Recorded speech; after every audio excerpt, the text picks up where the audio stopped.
The garage door slid up on my electronic command. I blinked in surprise.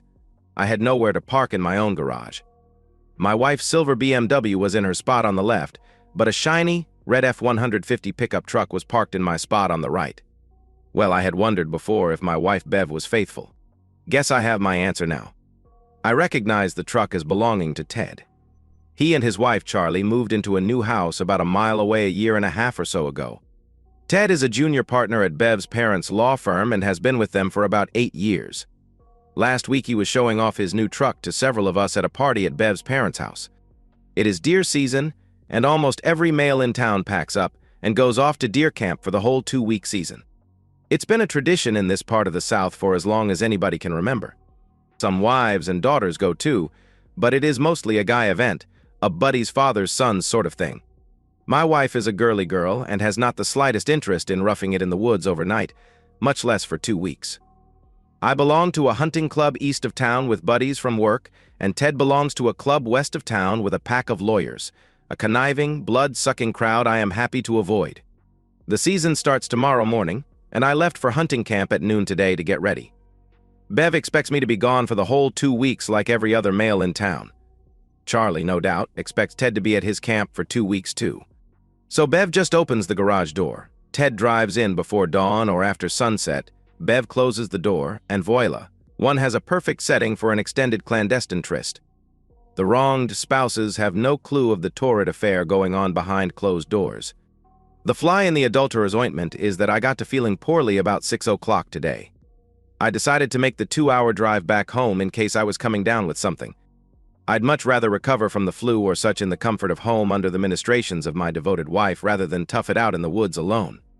That is the only reason that I happened to be rolling up here at 8 o'clock tonight to discover this clever little love nest.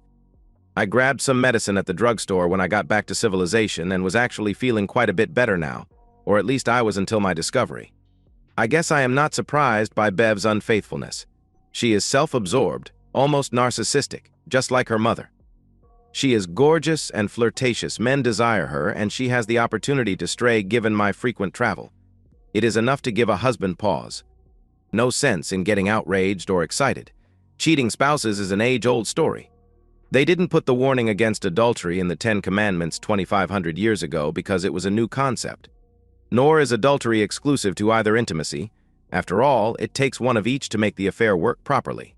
It might be fun to go in, raise Cain, and make a scene, but that accomplishes nothing useful in the end. I now have hard intelligence about my wife's adultery. The question is how to best use it to my advantage? I douse my truck lights, close the garage door, and slip away. The house is on a 3-acre lot at the end of a cul-de-sac. A large neighborhood lake is behind the house with a swampy creek exiting from the lake's dam and running in a ravine along the far side of my house and then swinging on the other side of the street in front of the house. This leaves my house fairly isolated. The garage is on the far end of the house by the ravine. It is unlikely the adulterous lovers or any nosy neighbors noted my arrival or departure. While I belong to the hunting camp, I also enjoy my solitude. I bought a 5-acre parcel of land adjacent to the camp. My parcel includes a pond and a small, 2-bedroom farmhouse, which is where I stay. I hunt on the club's leased land and might go up to the main club area to shoot the shit with the guys and maybe have a beer. But generally, I enjoy my private time down at the farmhouse for my 2-week escape from the world. In the summer, Bev and some of her girlfriends come out to swim in the pond and sunbathe. I get dragged into fixing cocktails for the bathing beauties and frying catfish for lunch. It is pleasant duty as there is quite a bit of exposed feminine charm basking in the sun. Given the pond's remoteness, the girls sometimes get pretty daring in what they expose to Helios tanning rays, to which, of course, I do not object. Well, tonight I have a 2-hour ride back to hunting camp and my farmhouse to ponder my predicament and plan a course of action. My predicament. My predicament. In high school, I had been a straight-A student and a good baseball player. My family has a long military tradition, and I wanted to attend one of the U.S. military academies, VMI, or the Citadel. But Dad was quite ill, so I accepted a baseball scholarship at the state university that was only about 50 miles from home. While I had been a standout player in high school in American Legion baseball, college was a big step up. I played but was just a solid, dependable utility player and no longer a star. It probably didn't help that I was an engineering major with a heavy academic load. I had gone as far as I was going with baseball but did excel in my studies. This was the Vietnam era, so I planned to do my part and joined Army ROTC. After college graduation, I went into the Army as an infantry second lieutenant. 9 months later, I was in the Mekong Delta with the 9th Infantry Division. For 2 months, I was Assistant Battalion S3 and then was assigned as a rifle platoon leader. Turns out I had the touch for leading men in combat, accomplishing the mission, killing the enemy, and keeping my men as safe as possible. I was wounded once in the left arm and back by grenade fragments. The wounds were minor, nothing compared to what some poor devils suffered. I was back in the field within 10 days and embarrassed to get a Purple Heart for those minor wounds, given what some of the other guys suffered. Following my Vietnam tour, I was assigned to Fort Benning to train soldiers headed to the war. After fulfilling my service obligation, I used my GI Bill to get an engineering master's degree from the University of Texas. This, along with my veteran's preference, landed me a job with a NASA laboratory in Bev's hometown. Bev was a Vietnam War widow. Her husband had been an Air Force Academy graduate who was shot down and killed in North Vietnam on his 12th mission. Nobody was recovered. He and Bev had been married for 18 months. Mary, a woman scientist in my group, had gone to college with Bev and introduced me to her at a party. Mary is a born matchmaker, and she hectored me to ask Bev out. I was smitten from the beginning. Bev was a stunning beauty, bright and flirty. But she was far out of my league. I had never been a Romeo and had only dated sporadically and without great success. I never had a serious girlfriend, too busy with baseball, academics, or soldiering to indulge in such niceties of civilized life. Nevertheless, Bev responded warmly to my wooing, though I am sure she found my awkward tries amusing. 5 months later, we were married. That was 4 years ago now. I always wondered why a beauty like Bev would pay attention to, much less marry, me. Louisa, an older secretary at work, gave me the inside female scoop as she explained, "John, we have a shortage of good marriageable men in these parts. There are plenty of rednecks, hayseed farmers, slobs, drunks, dope heads, used car salesmen, self-absorbed jackasses, dweebs, morons, and no counts around. But you are a smart guy and have a good job with a lot of future potential. You are a war hero which doesn't hurt with the girls around here. Wouldn't cut any mustard up north or out on the West Coast, but it is pure gold with the girls down here. Your mama taught you manners to boot. You are a good-looking ex-athlete and ex-soldier which will put any healthy girl to salivating. Shoot, if Bev hadn't scooped you up so quick, I have a pretty niece off at college I was going to introduce you to when she comes home this summer." Southern women in that era did analyze the world differently from their men. Like most men, I fell in lust with the exterior packaging and forgot to check under the hood to see what made this model tick. There was nothing wrong, but there was nothing really right either. Bev and I get along, do things together, intimacy is great, take trips. But we are very different people. She is a socialite. She spends her days at the country club playing tennis and golf with friends, loves parties, and immerses herself in the general swirl of the social fabric of a small southern city. I am more of a loner, like to read, enjoy my technical work which is of no interest to the general public, and travel often for work. Nothing is wrong, but things just are not quite clicking either. Bev is the spoiled, only daughter of the best lawyers in town, a woman who values the comforts and privileges money can buy, and a lady with fierce pride. Any divorce from her would be contentious and very expensive. But if I can clearly prove adultery, I can dictate the terms of the divorce and have a quiet, quick settlement. I'll just write this marriage off to experience. The preparation. First thing the next morning I returned to town. The bank was open Saturday morning, so I transferred all of our money to new accounts. I canceled credit cards that were in Bev's name and transferred all mutual funds to new accounts. That took care of what I could do on the financial end of the approaching storm. I figured Bev would be busy with her lover and not out and about to discover what I had done. Next, I stopped by to see a lawyer I met playing softball in a church league. He was a Vietnam vet too and glad to help out. He gave me a quick briefing over a couple of cups of coffee at his house. Without making the adultery stick, I would pay dearly for my freedom in this state. He also warned me that Bev's parents would be tough opponents in a divorce fight. He explained her parents were both tough, fierce, legal geniuses. I made an appointment for 8:00 Monday at my friend's office to get the official battle underway. My next stop was the library where I did some reading on state divorce laws and proof of adultery requirements. When they broke the kiss to get some air, Bev gasped, "Let's go in the den and finish our kagak." They left headed out of sight toward the den. About 20 minutes later, my wife and Ted, both naked now, hurried down the hall, which I could see, to our master bedroom. Soon there was a cacophony of laughter and happy squeals emanating from our bedroom. The adulterous lovers were hard at work enjoying each other. It was now an hour and time to move. I went into the garage and made my first phone call. The phone rang twice, and then Charlie came on the line. "Hello." I played Jan's first recording on the phone. "Hello, Charlie. This is a friend. Ted is having an affair with Bev. You will find them both at her house now." "What?" was Charlie's spluttered reply. I hung up and called the fire department dispatch office. The phone was answered on the first ring, and I played Jan's second recording. "Come quickly. The house at 8 Magnolia Drive is on fire. Smoke is pouring out of it, and there are people inside." I hung up as soon as the recording finished. I had to move quickly. I probably had no more than about 5 or 6 minutes before the fire department and Charlie showed up at the front door. I switched on a tactical red light flashlight I had bought at Bo's Army Navy store. I grabbed the metal trash can from the garage and placed it in the kitchen. Then I hustled to the front door and flipped on the entrance porch and garage exterior lights and ran back to the den. In a moment of inspiration, I grabbed my wife and Ted's scattered clothes and dumped them in the utility room.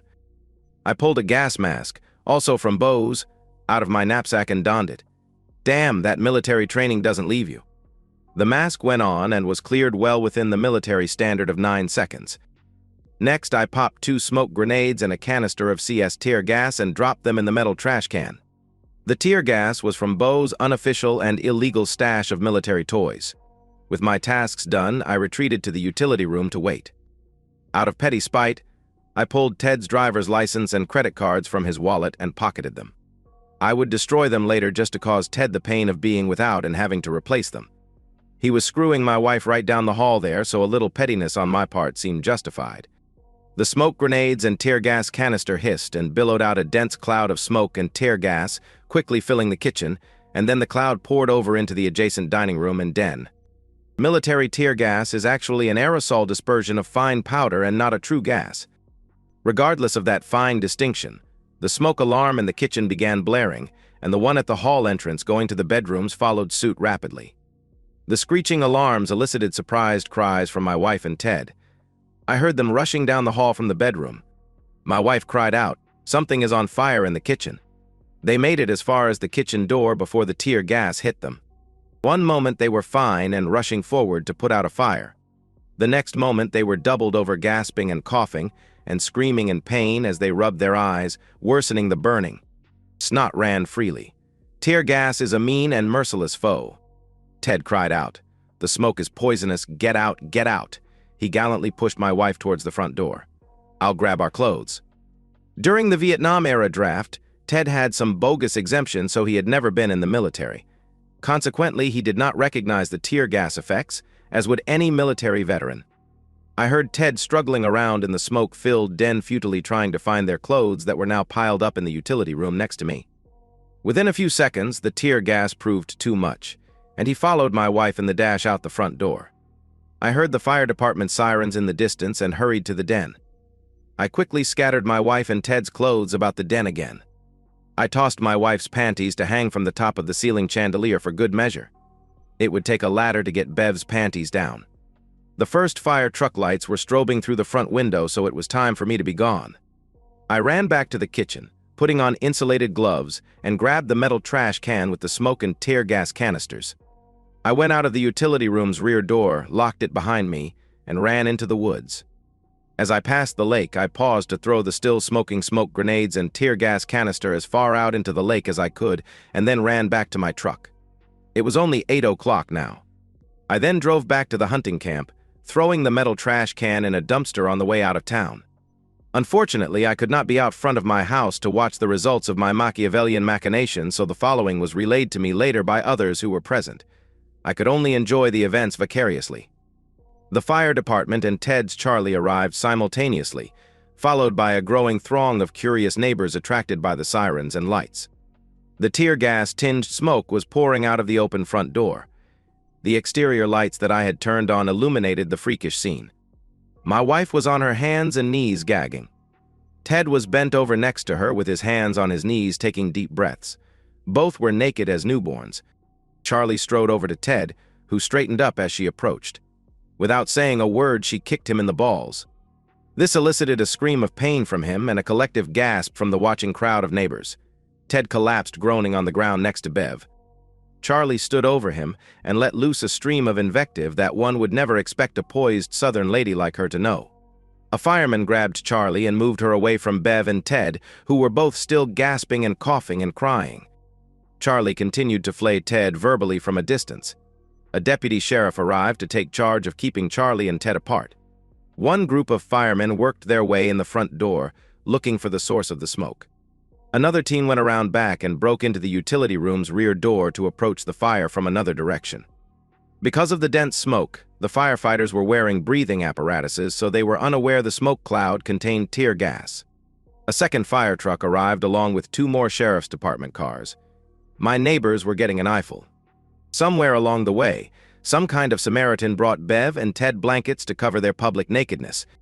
By pure good luck, the local TV station had a crew filming the aftermath of a wreck on the highway about 2 miles from my house.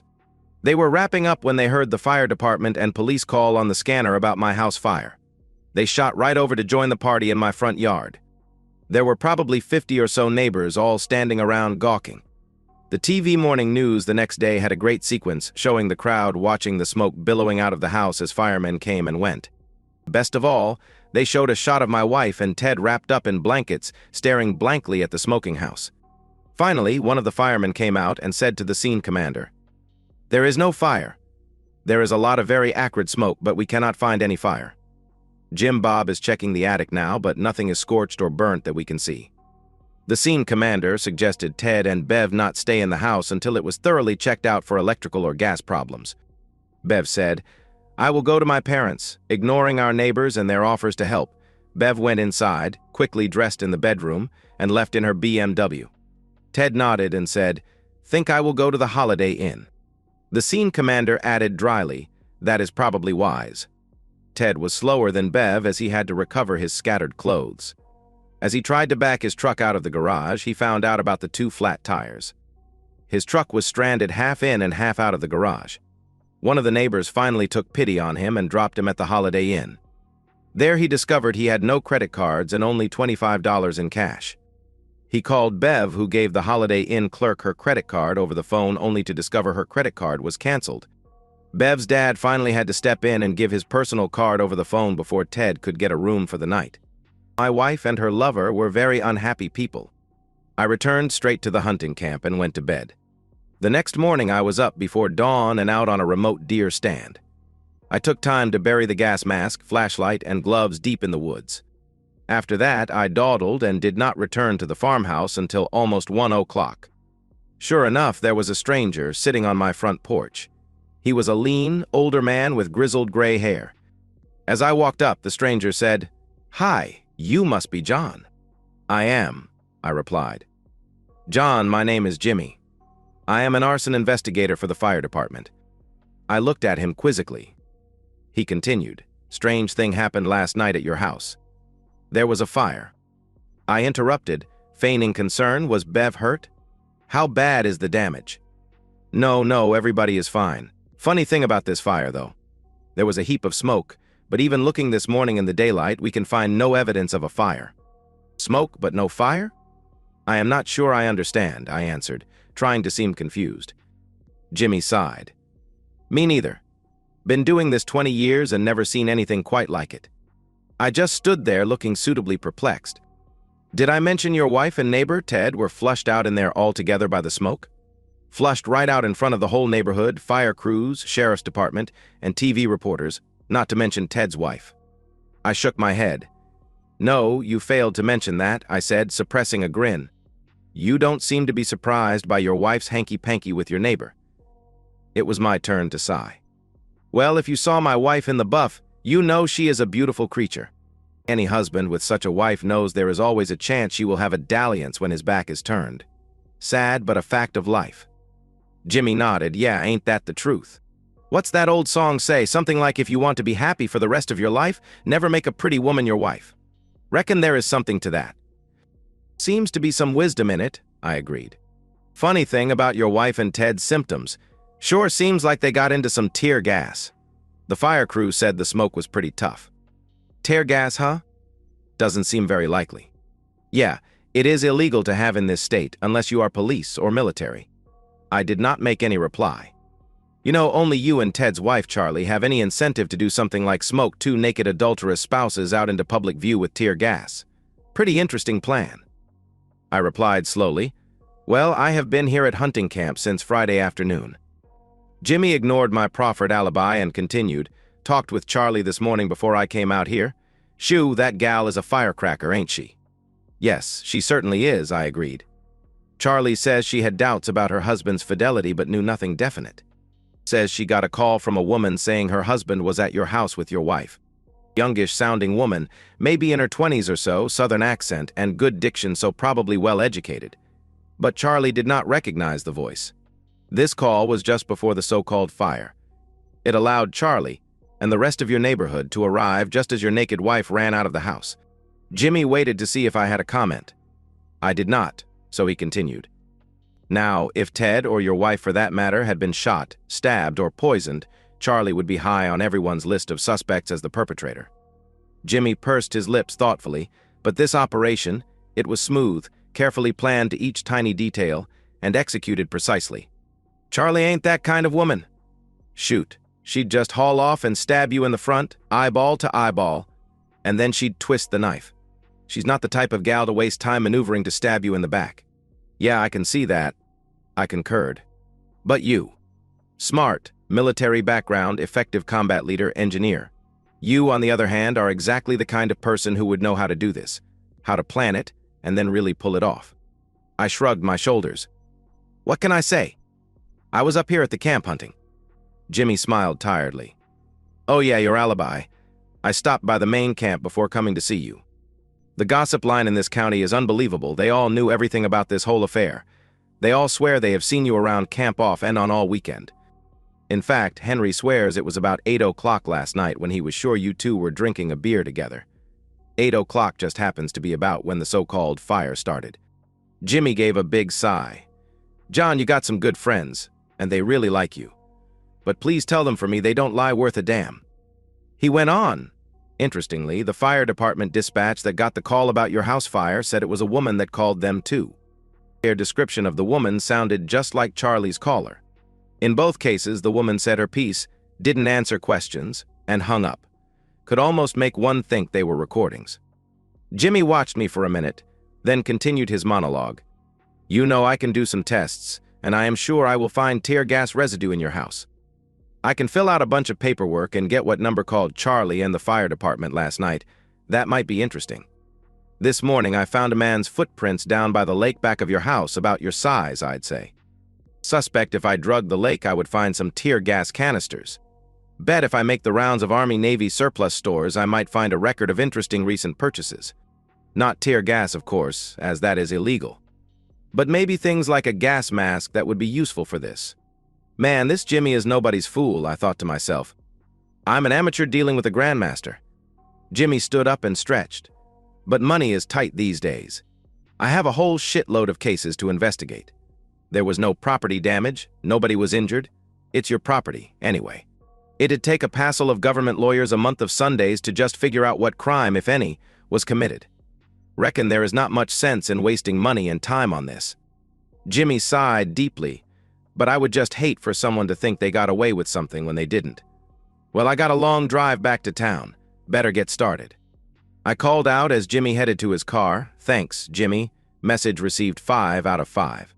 Jimmy turned and smiled, recognizing the old military radio terminology. It was a good plan, Captain. Mission accomplished. Now, don't waste any more time on her. Get on with your life. Jimmy got in his car and headed back to town. I quickly packed up my gear and started back to my house. Hunting season was over for me this year. I stopped by to give George and Jan the explanation I had promised her for making the recordings for me. They had seen the TV clip of the fire that turned out not to be a fire. They recognized Bev but not Ted and had easily put the obvious 2 and 2 together. It took a while to satiate Jan's curiosity and thirst for every detail. George just sat there shaking his head and laughing occasionally. I thanked Jan again for her help and went on home, not relishing having to deal with Bev soon. When I got home, I found Ted had retrieved his truck somehow and the phone's message light was blinking. Bev had called about every hour on the hour starting at 7.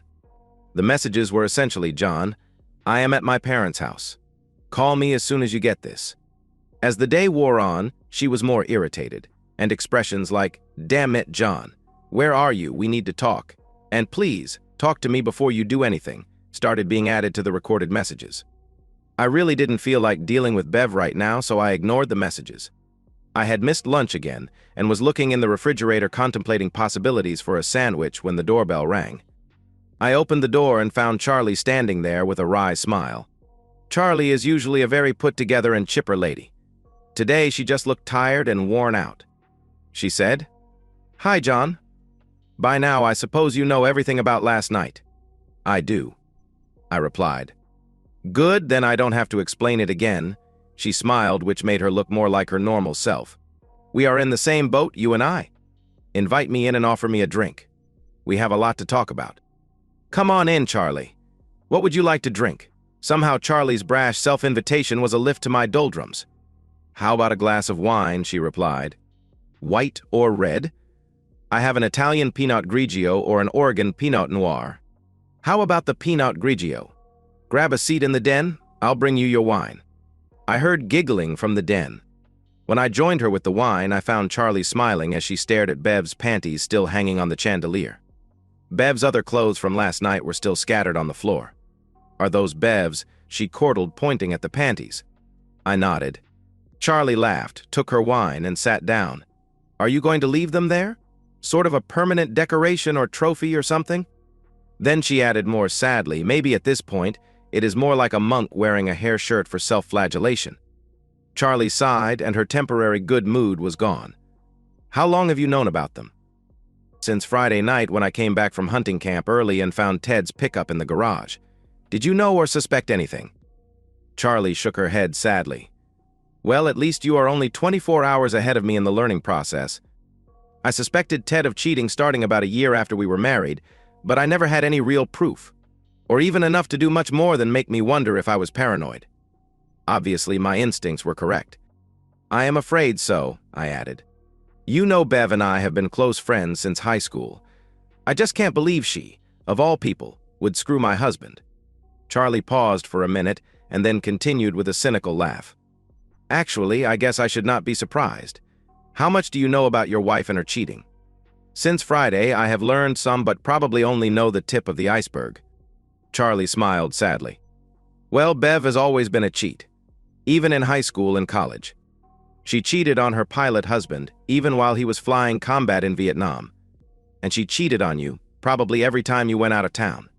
I think Bev gets turned on by the danger and thrill of it, the flaunting of convention, eating the forbidden fruit, or something like that. She can't seem to help herself." Charlie turned to look directly at me. "Are you going to take her back?" "No, I have an appointment with a lawyer at 8 tomorrow morning." Charlie looked relieved. "Good. One reason I came to talk to you was to tell you she won't change.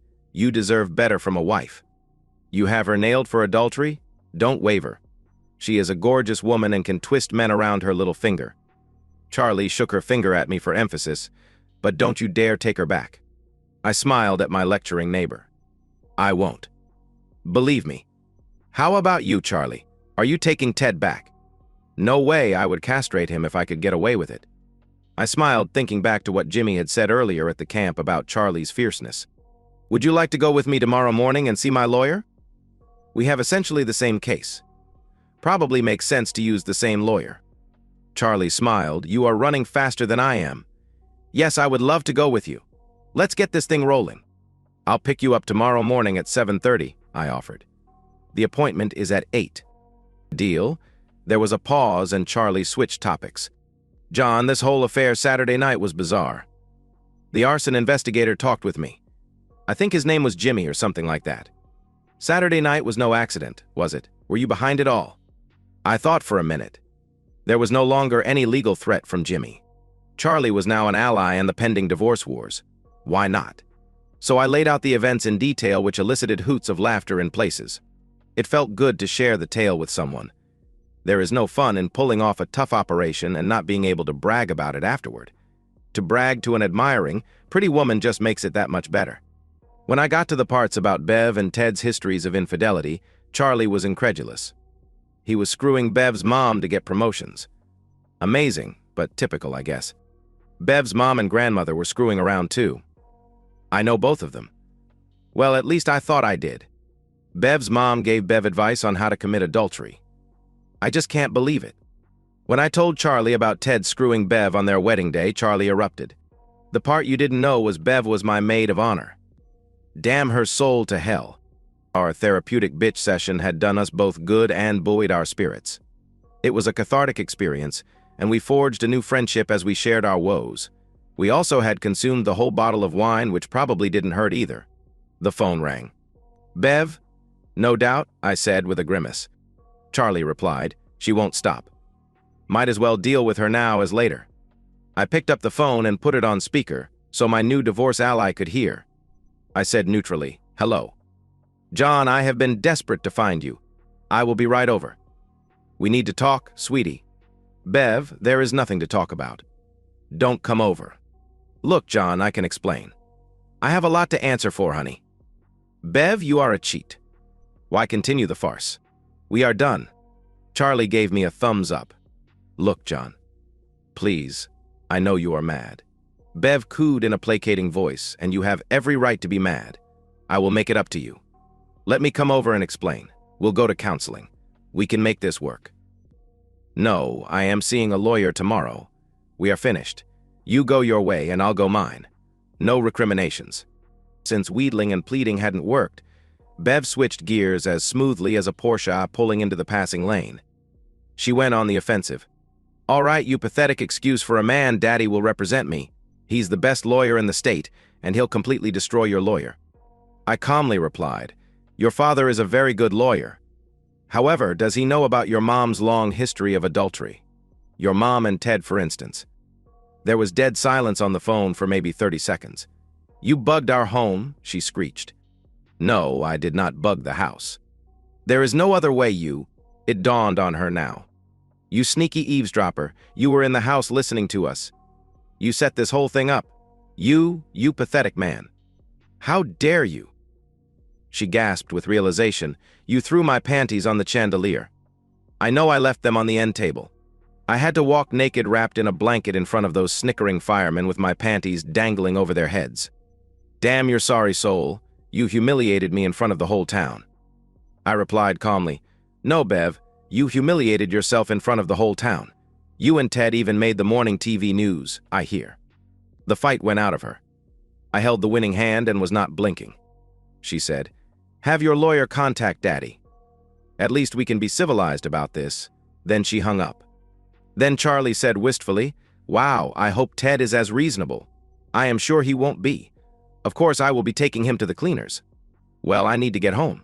My mom is coming over to see how I am doing." "How are you doing?" I asked. "Better, much better. Thanks for talking with me." I walked Charlie to the door and opened it for her. She turned, stood up on her toes, and kissed me. Slowly at first, and more intimately as I returned her kiss. She broke the kiss finally and said, "Whew, I have wanted to do that since I first met you. Want to come over for supper tomorrow night?" "Certainly," I replied. "How many times do you guess they screwed each other?" Charlie asked. "I don't really know, a lot from the way they were talking." "Well then, I guess we better get started tomorrow night evening the score.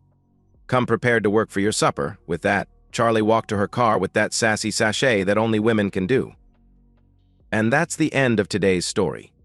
If you enjoyed it, please give this video a thumbs up and drop a comment below. Your support helps the algorithm push my content further. If you're new to the channel, don't forget to hit that subscribe button. It really helps me keep creating more stories for you. Thanks for watching, and I'll see you in the next one.